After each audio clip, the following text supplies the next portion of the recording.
الشيطان الرجيم بسم الله الرحمن الرحيم ألم تر إلى الذي حاج إبراهيم في ربه أن آتاه الله الملك إذ قال إبراهيم ربي الذي يحيي ويميت قال أنا أحيي وأميت قال إبراهيم فإن الله يأتي بالشمس من المشرق فأت بها من المغرب فبهت الذي كفر والله لا يهدي القوم الظالمين.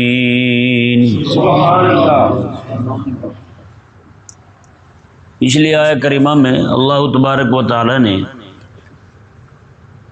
یہ ارشاد فرمایا کہ اللہ تبارک و تعالی اپنے ماننے والوں کو، مومنین کو اندھیرے سے نکال کر نور کی طرف لاتا ہے، بے شک، اور کافر جو ہیں، شیطان طاغوت جو ہیں، وہ اپنے یاروں کو نور سے نکال کر اندھیرے کی طرف لے جاتے ہیں، بے شک.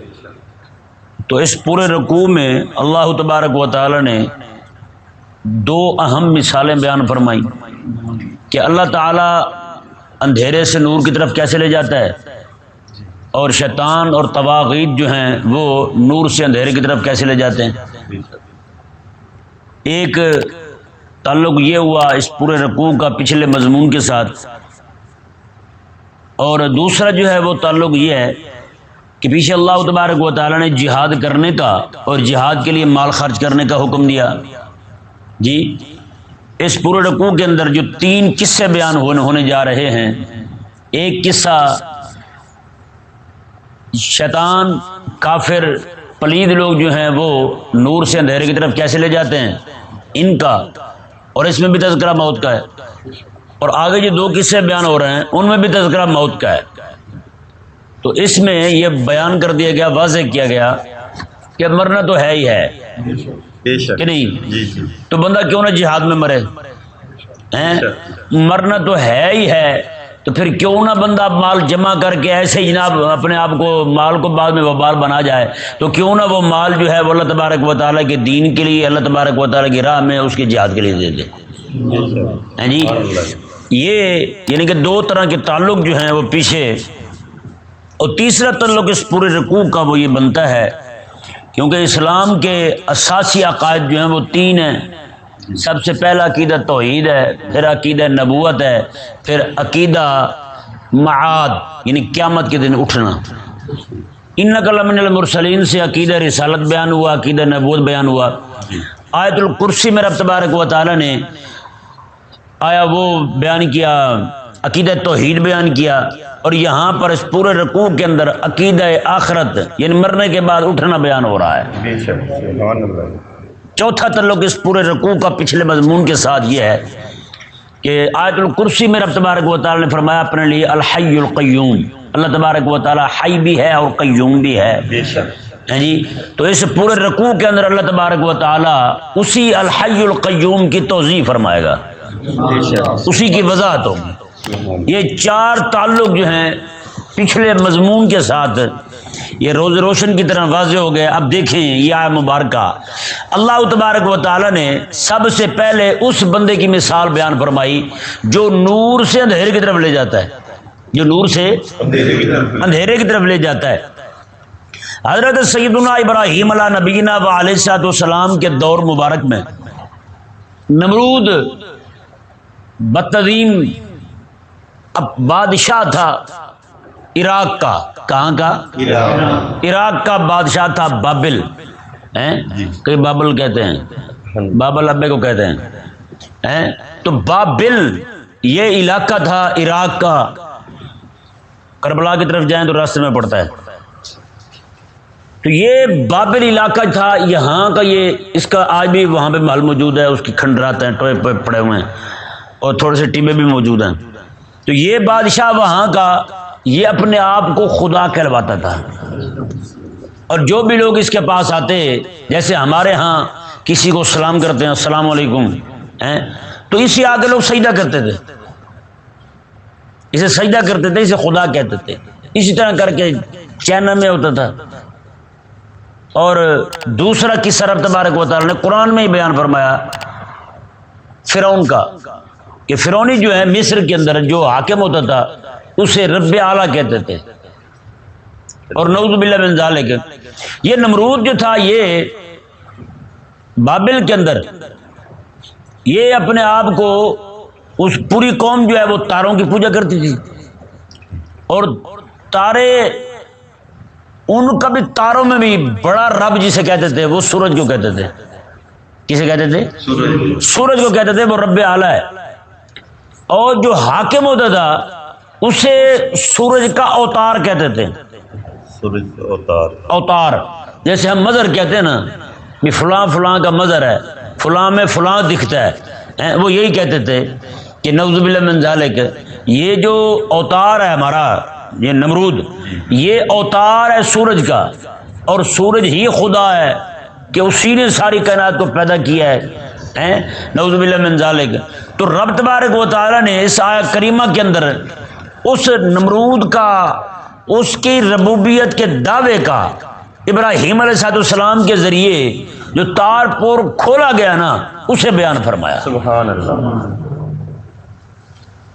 اللہ تبارک و تعالیٰ نے ارشاد فرمایا الم تر الی الذی حاج ابراہیم فی ربہ ان آتاہ اللہ الملک، فرمایا کیا تو نے نہیں دیکھا اس شخص کی طرف جو ابراہیم کے ساتھ اس کے رب کے بارے میں جھگڑ رہا تھا، اس کے رب کے بارے میں جھگڑ رہا تھا، ان آتاہ اللہ الملک، وہ بدماشی اس لیے کر رہا تھا کہ اللہ نے اسے حکومت عطا فرمائی تھی، حکومت ملی تھی اسے، تو وہ بدماش بنا پھرتا تھا، اپنے آپ کو خدا کہتا پھرتا تھا، اور رب کے نبیوں سے ٹکر لینے کے لیے تیار ہو گیا، ابراہیم علیہ السلام سے لڑنے لگا۔ وہ خلاق کائنات نے یہاں ارشاد فرمایا، اللہ اکبر، یہ ذہن میں رہے مسئلہ یہاں پہ ضمناً کہ سارے نبی جو ہیں ان کی لوگوں کے ساتھ لڑائی رہی ہی رب کے لیے، کس کے لیے رہی ہے؟ رب کے لیے لڑائی رہی ہے۔ حضرت ابراہیم علیہ السلام کو دیکھیں، نمرود نے کہا میں رب ہوں تو ابراہیم علیہ السلام اس سے لڑے، فرعون نے کہا میں رب ہوں تو حضرت موسیٰ علیہ السلام اس سے لڑے، جی باقی جو انبیاء کرام علیہ السلام ہے سب کی دعوت یہی تھی اتقوا اللہ فاطیعون، رب سے ڈرو اور میری بات مانو، فعبدون، رب تبارک و تعالیٰ کی عبادت کرو، رب تبارک و تعالیٰ کا اعلان ہے، خدا تبارک و تعالیٰ کا حکم ہے۔ تو یہ رب تبارک و تعالیٰ نے نبیوں کے توسط سے یہ ایک پیغام لوگوں تک پہنچایا۔ تو رب تبارک و تعالیٰ کے سارے نبی لوگوں سے جو لڑے ہیں کس لیے لڑے ہیں؟ کس لیے؟ اللہ تعالیٰ کے لیے، کیونکہ رب تعالیٰ نے ارشاد فرمایا میں کیا تم نے دیکھا نہیں ہے اس بندے کی طرف جو ابراہیم سے اس کے رب کے بارے میں لڑ رہا ہے؟ کس کے لیے لڑ رہا ہے؟ رب کے لیے، رب کے لیے لڑ رہا ہے۔ رب کے لیے مطلب رب تبارک و تعالیٰ کی توحید کے لیے، رب تبارک و تعالیٰ کی ذات، شان، عظمت، صفات کے لیے ابراہیم علیہ السلام لڑے۔ میں تو اپنے آپ کو خدا کیوں کہتا ہے؟ خدا تو میرا رب تبارک و تعالیٰ ہے، عبادت کے لائق تو وہی ہے، سجدے کے لائق تو وہی ہے، تمام تعظیمیں عبادتیں ساری کی ساری اسی کے لیے ہیں۔ تو کون ہوتا ہے اپنے آپ کو سجدہ کروانے والا؟ یہ تو اپنے آپ کو رب اعلیٰ کہتا پھرتا ہے۔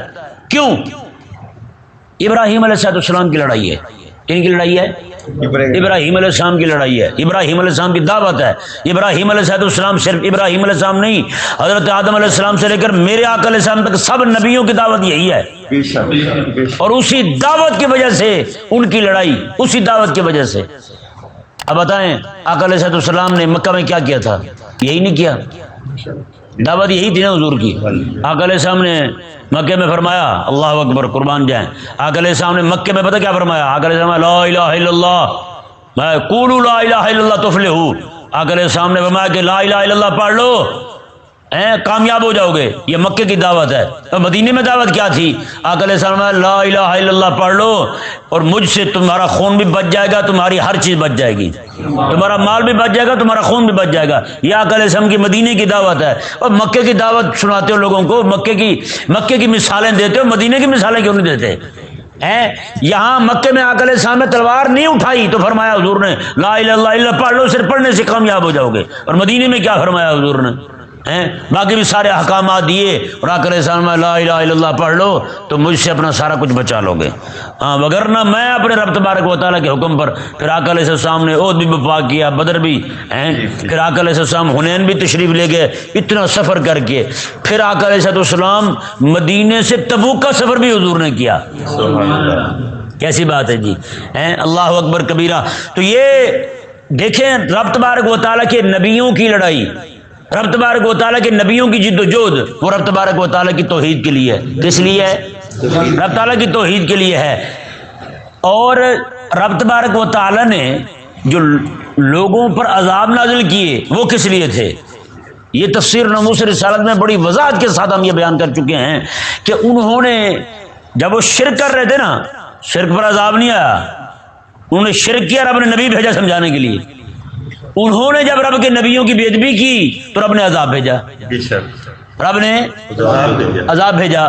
اس سے ثابت کیا ہوا کہ رب کے دشمنوں سے لڑنا، ذرا غور کریں، رب کے دشمنوں سے لڑنا یہ رب کے نبیوں کی سنت نہیں، رب کے دشمنوں سے لڑنا نبیوں کی سنت، اور نبیوں کے دشمنوں سے لڑنا یہ رب کی سنت. رب نے عذاب بھیجے نا ان پر. اللہ اکبر کبیرہ. جیسے اللہ تبارک و تعالیٰ بخاری میں حدیث پاک ہے، حدیث قدسی ہے، اللہ تبارک و تعالیٰ میں من عاد لی ولیا فقد آذنتہ بالحرب، میں جو بندہ میرے ولیوں کے ساتھ دشمنی رکھتا ہے نا، رب فرماتا ہے میں خود اعلان جنگ کر رہا ہوں اس کے خلاف. تو اس سے ثابت کیا ہوتا ہے کہ رب تبارک و تعالیٰ کے دشمنوں سے لڑنا یہ نبیوں کی سنت ہے، اور رب تبارک و تعالیٰ کے نبیوں کے دشمنوں سے لڑنا یہ رب کی سنت ہے. نہیں سمجھ آیا مسئلہ؟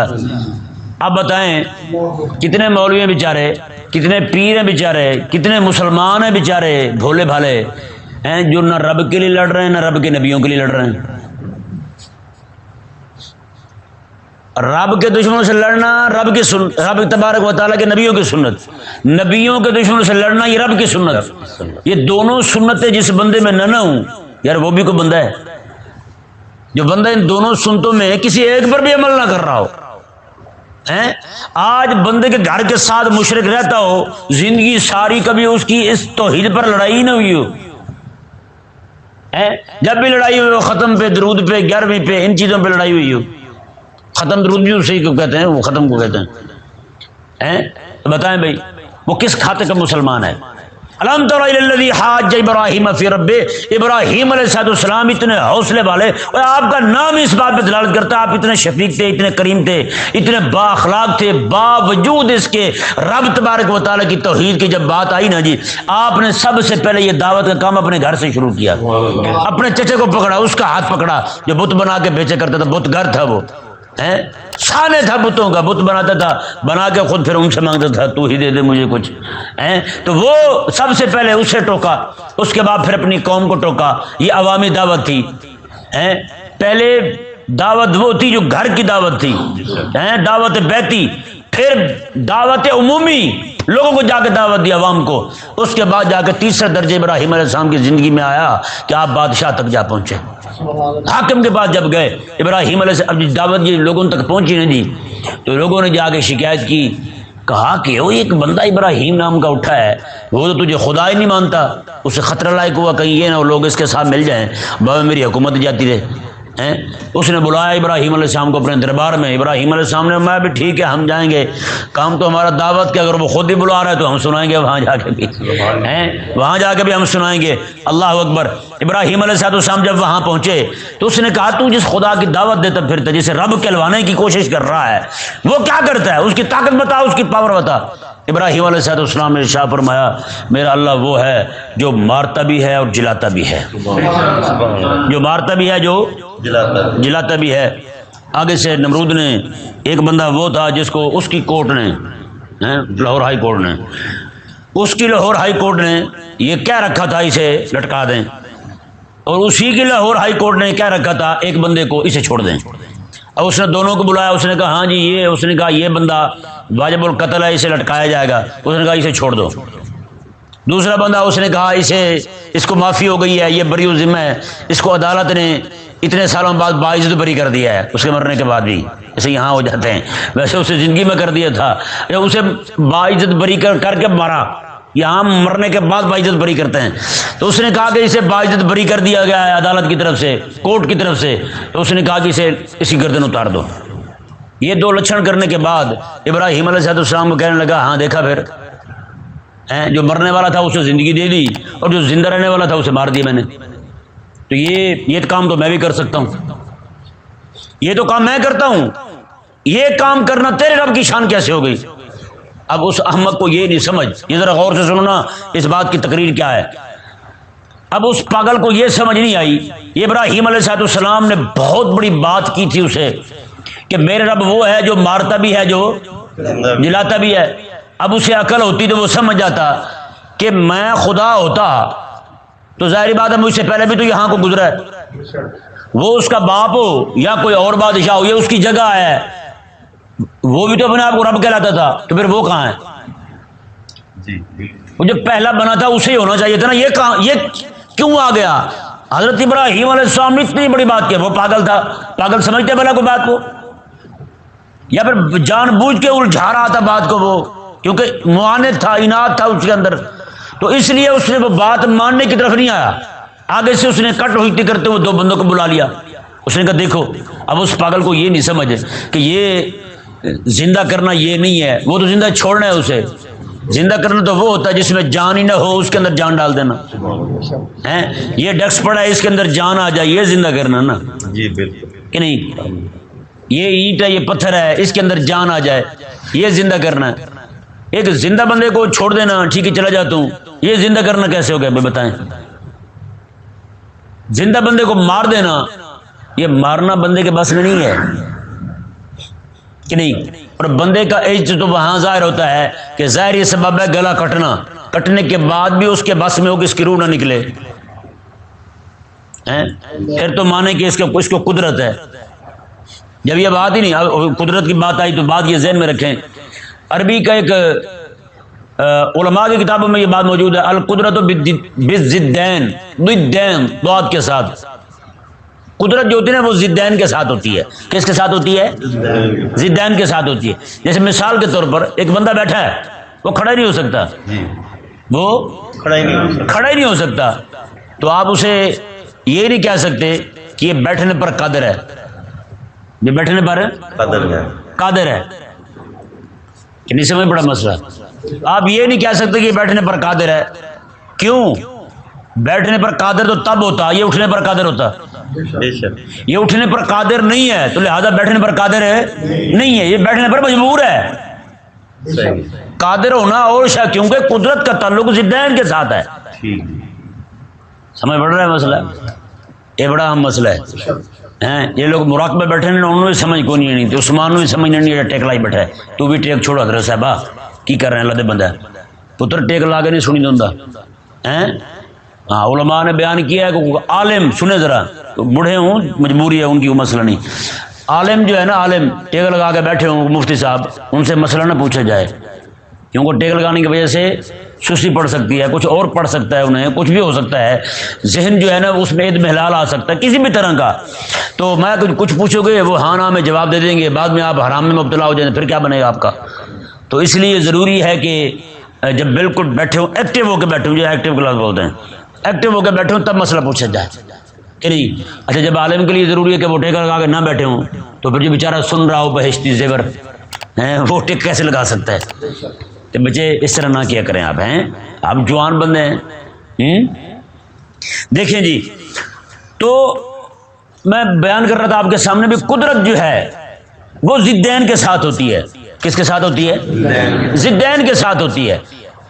اب اس بندے کو، زندہ بندے کو چھوڑ دینا، زندہ بندے کو چھوڑ دینا، یہ کون سی قدرت ہوئی؟ قدرت تو یہ ہے کہ بندے کا گلا کاٹ دیا جائے، زہری سبب موت کا جو ہے وہ پایا جائے، اور پھر تو روح نہ نکلنے دے، پھر وہ زندہ رہے، یہ ہے زندہ کرنا۔ اور تو جیل میں پڑے بندے کو، جس کو سزا پھانسی ہونی ہے، اسے تو جناب چھوڑ دے، تو کہے کہ یہ میں نے زندگی دی ہے اسے، یہ زندگی کہاں سے ہو گئی بھائی؟ تو یہ رب تبارک و تعالی نے جو فرمایا کہ ابراہیم علیہ السلام نے کہا کہ میرے رب تو وہ ہے جو مردوں کو زندہ کرتا ہے اور زندوں کو موت دیتا ہے، میں تیرا یہ کہنا یہ تو عقل میں آنے والی بات نہیں ہے۔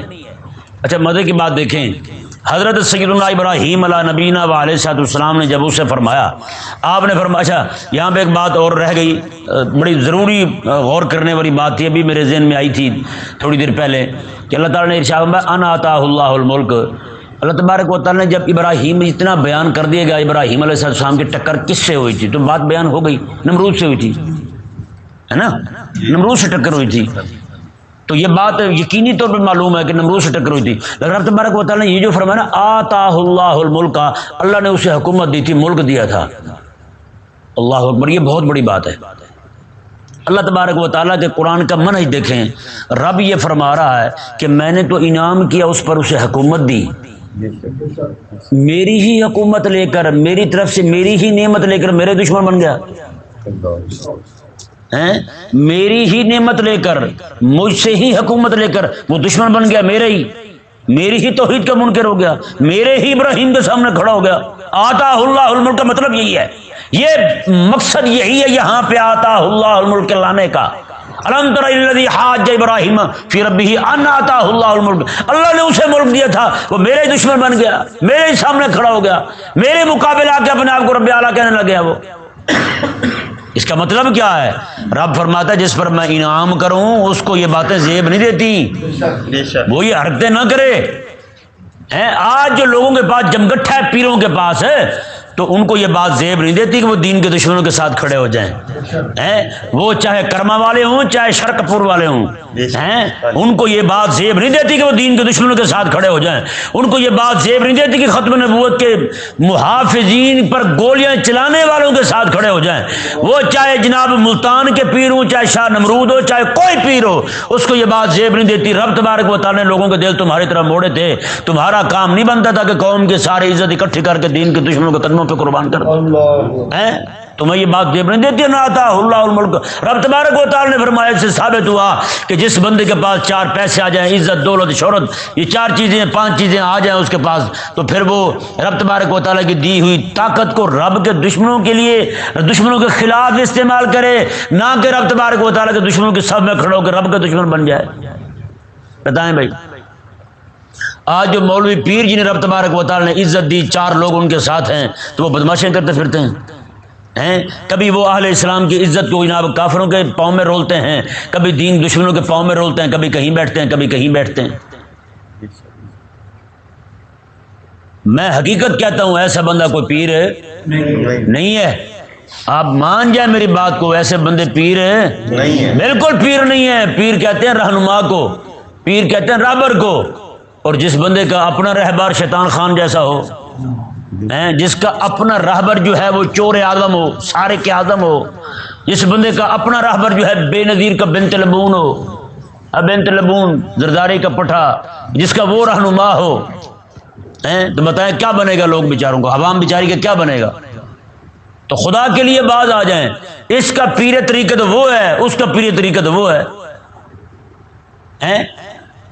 نعوذ باللہ من ذالک۔ جیسے ایک بندہ سویرے سویرے جا رہا تھا، کسی بندے نے پوچھا کہ کہاں جا رہے ہیں، اس نے کہا آج میرے پیر صاحب کے کتے نے میلے میں لڑنا ہے تو میں اس لیے جا رہا ہوں جلدی آج ذرا۔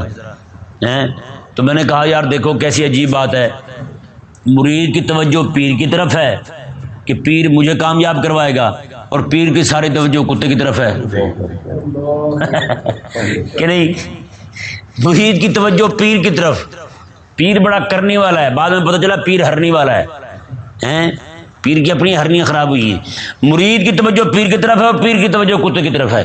مرید ساری رات دعا کرتا رہا یا اللہ مجھے کامیاب کر، پیر ساری رات دعا کرتا رہا یا اللہ میرے کتے کو کامیاب کر، یہی نہیں ہے تو اور کیا ہے؟ یہ میں آپ کو انتہائی افسوسناک بات بیان کرنے لگا ہوں۔ جس رات یہ مشرف نے 30,000 لڑکیاں دوڑائی تھی نا میراتھن ریس میں، صرف کچھے پہنا کر لڑکیوں کو، نعوذ باللہ من ذالک، دوڑ لگوائی تھی، تو اس وقت اس رات کو جب دوسرے دن دوڑ ہونی تھی اس سے ایک رات پہلے بہت سارے لوگوں نے داتا صاحب جا کے دربار پہ دعا کی تھی، یا اللہ میری کڑی سب تو اگے ہوئے، میری لڑکی سب سے آگے دوڑے ہیں، لاکھ لعنت یار، کیا پہ غیرت ہیں توبہ۔ رب تبارک و تعالی نے ارشاد فرمایا جی دیکھیں، میں آتا اللہ الملک، رب نے تجھے طاقت دی، رب نے تجھے حکومت دی، رب نے لوگ تیرے تابع کیے، اور تو نے کیا کیا؟ رب تبارک و تعالی نے تجھے طاقت دی، تو IMF چلا گیا، رب نے تجھے طاقت دی، تو اقوام مرتدہ کا رکن بن گیا، اور کافروں کا محتاج بن گیا، تو نیٹو کا جناب رکن بن گیا جا کے، رب نے تجھے طاقت دی محمد بن سلمان کو، اور تو نے کیا کیا؟ تو نے یہودیوں کو مدینے میں داخل کر لیا، رب نے تجھے طاقت دی، تو نے مدینے میں خیمے کھول دیے، رب نے تجھے طاقت دی، تو مکہ شریف میں بے حیائی پہ اتر آیا، رب نے تجھے طاقت دی، تو نے تراویح 20 کے بجائے 10 شروع کر دی، یہ کیا کیا تو نے؟ آتا اللہ الملک، رب نے تجھے حکومت دی، تو کیا کرتا پھرتا ہے؟ اللہ اکبر۔ رب تبارک و تعالی نے ارشاد فرمایا جی دیکھیں، اب مزے کی بات اور حیران کن بات جو ہے وہ یہ ہے، جب ابراہیم علیہ السلام نے میں کہ میرے رب موت بھی دیتا ہے، میرے رب زندگی بھی دیتا ہے، تو آگے سے نمرود نے کہا کہ یہ کام تو میرا رب بھی کرتا ہے، یہ کام تو میں بھی کرتا ہوں، میں زندہ کرتا ہوں، موت دیتا ہوں۔ ابراہیم علیہ السلام نے اس کی اس دلیل پر، آپ کی اس دلیل پر جو اس نے بات کی تھی، وہ بات تو بے ڈھنگی سی تھی، نہ موت اس کے ہاتھ میں نہ حیات اس کے ہاتھ میں، تو بات بے ڈھنگی سی تھی۔ آپ کی دلیل کو اس دلیل نے رد کیا، تو آپ نے اپنی دلیل کو صاف نہیں کیا۔ اللہ اکبر، کتنی بڑی بات ہے، آپ نے اپنی دلیل کو صاف نہیں کیا، اس کی مزید وضاحت نہیں کی۔ ابراہیم علیہ السلام نے تیری دلیل میں یہ خرابی ہے، یہ خرابی ہے، میں نے جو بات کی ہے وہی مضبوط ہے، نہ، بلکہ آگے اس سے بھی بڑی دلیل لائے۔ اللہ اکبر، اس سے بھی بڑی دلیل لائے ابراہیم علیہ السلام۔ اس سے ثابت کیا ہوتا ہے؟ ابراہیم علیہ السلام مناظر نہیں تھے، مناظر نہیں تھے، اور مجادل بھی نہیں تھے۔ مناظر ہوتے تو اس پر مزید دلیل دیتے، مجادل ہوتے تو اسی پہ لڑتے رہتے، جھگڑتے رہتے، لیکن قربان جائیں آپ تھے دائی اللہ، تو دائی کا کام مناظر والا نہیں ہوتا، مجادل والا بھی نہیں ہوتا، دائی جو ہوتا ہے۔ اللہ اکبر، قربان جائیں ابراہیم علیہ السلام کی شان پر، آپ کی عظمت پر، اور حضور کے دین کے سارے دائیوں پر قربان جائیں، ہیں اس سے بھی بڑی دلیل آئے، یہ نہیں کہ اسے صاف کریں، اس پر مزید دلیل دیں، نہ نہ نہ، آپ نے اس دلیل پر دوبارہ بات کرنے کی بجائے آپ نے اگلی دلیل دی، اور اس سے بھی بڑی دلیل دی۔ وہ کیا تھی؟ آپ نے فرمایا میرا رب جو ہے، قال ابراہیم، آپ نے فرمایا کہ فإن اللہ یاتی بالشمس من المشرق فات بها من المغرب، آئے ہائے ہائے، اللہ اکبر۔ آپ نے فرمایا دیکھ بھائی، کیونکہ وہ بھی خود کو، اچھا مزے کی بات دیکھیں، آپ پھر دلیل بھی اس کے گھر سے لائے، جیسے کہتے ہیں نا کوئی بندہ کو بات کرے، جی آپ نے یہ کیا، جی آپ ہماری طرف دیکھتے ہیں، آپ کے ابے نے بھی تو یہی کیا تھا۔ وہ نمرود اپنے آپ کو سورج کا اوتار کہتا تھا، کیا کہتا تھا؟ سورج کا اوتار، یہ اس کا دعویٰ تھا، حقیقت ایسی نہیں تھی، نہ وہ معبود تھا، نہ سورج معبود تھا، نہ تارے معبود ہے، نہ چاند معبود ہے، کچھ بھی شے معبود نہیں الا اللہ، سوائے میرے اللہ کے، ہیں جی۔ ابراہیم علیہ السلام نے فرمایا وہ تو جو دعویٰ کرتا ہے سورج کے اوتار ہونے کا، چلو پھر میں تیرے ہی معبود کی بات کر لیتا ہوں، تو بھی معبود ہے، وہ تیرا آگے معبود ہے، میں پھر اسی کی بات کرتا ہوں۔ آپ نے فرمایا کہ میرا اللہ جو ہے، اللہ اکبر، یاتی بالشمس من المشرق، وہ صبح صبح مشرق سے سورج طلوع کرتا ہے، اور تو اتنا ہے تو فات بہا من المغرب، لیا کے بخا مغرب والے پاسوں، لا کے دکھا پھر مغرب کی طرف سے، فات بہا من المغرب، نکال پھر مغرب کی طرف سے، بس اتنا کہنا تھا ابراہیم علیہ السلام کا۔ رب تعالیٰ نے فبہت الذی کفر، وہ کافر مبہوت ہی ہو گیا، ذلیل ہو گیا، چپ ہو گیا، جواب ہی نہیں ہے اس کے پاس۔ اللہ اکبر، کیسی بات کی ابراہیم علیہ السلام نے، میں اتنے نہیں تو پھر اتنے آ، تجھ پہ اگر سونے سنار کے اوزار اثر نہیں نہ کرتے، پھر مارا ہتھوڑا اس کے سر میں لوہاروں والا، ہیں مثال مشہور ہے نا، 100 سنار کی ایک لوہار کی۔ اب سنارے بیچارے کے چھوٹے چھوٹے کام ہوتے ہیں، نتلی کوکا شوکا، ہیں تو وہ ٹک ٹک ٹک سارا دن کھٹکاتا رہتا ہے، اور جو لوہار ہوتا ہے وہ ایک ہی ہتھوڑے میں، اگر اس کے پاس سامان سنار والا ہو اور اوزار لوہار والے ہوں تو کچھ نظر ہی نہ آئے، ہیں۔ اللہ اکبر۔ اللہ تعالیٰ نے فرمایا جب ابراہیم علیہ والسلام نے پھر ایسی دلیل دی جو ہتھوڑا بن کے پڑی اس کے سر پر ہیں، تو فبہت الذی کفر، رب تبارک و تعالی میں کفر پھر مبہوت ہی ہو گیا، کافر مبہوت ہو گیا، ذلیل ہو گیا، گنگا ہو گیا، ساکت ہو گیا، بہرا ہو گیا، اسے کچھ سنائی نہیں دے رہا، کچھ دکھائی نہیں دے رہا، ایسے چپ ہوا۔ اللہ اکبر۔ اللہ تبارک و تعالی آگے فرمایا واللہ لا یہدی القوم الظالمین، میں ایسا بھی ہو سکتا ہے کہ ابراہیم پاک پیغمبر سامنے کھڑا ہو اور اس کی دعوت ہی بندہ نہ مانے، وجہ یہ ہے واللہ لا یہدی القوم الظالمین، اللہ ظالموں کو ہدایت دیتا ہی نہیں، اللہ ظالموں کو ہدایت نہیں دیتا۔ بس اتنے تک، آگے انشاءاللہ عز و جل کل بیان کریں گے۔